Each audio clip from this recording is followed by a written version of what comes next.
In a large workshop Chris Francis describes as the ultimate men's shed, old-fashioned tools are used to lovingly shape timber into furniture.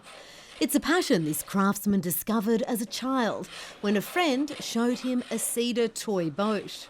He bought this piece of cedar in, and it was from an old house. So it was an old, deep, rich red piece of cedar. And it looked spectacular. It was just beautiful. And I fell in love with cedar at that point. I still love your rich, deep red cedars even today. Chris started out as a shipwright before opening a furniture-making business with his brother Kim 40 years ago. He says many Australian furniture manufacturers have closed since then, unable to compete with cheaper imports. Generally speaking, most of the big companies have closed down now, and mostly it's only smaller people like us that are left.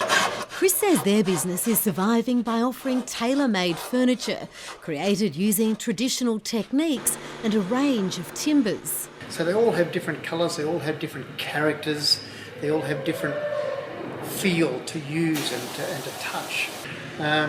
Still got that love for the timber. If I didn't have that, I wouldn't be here still building timber and still loving what I do. He hopes it isn't a dying skill. You've got to keep those skills going, and if you don't have the skills here in the country, then eventually people just forget how to do stuff. And Chris Francis refuses to contemplate a future when handcrafted furniture isn't revered. And I sort of in my dreams hope that, you know, a couple of 100 years from now they'll be going, oh, that dead guy back then, he was building some good furniture, wasn't he? Yeah, it probably won't happen, but yeah. A fervent hope that value is always seen in a well-made piece. For example, but I always pick a really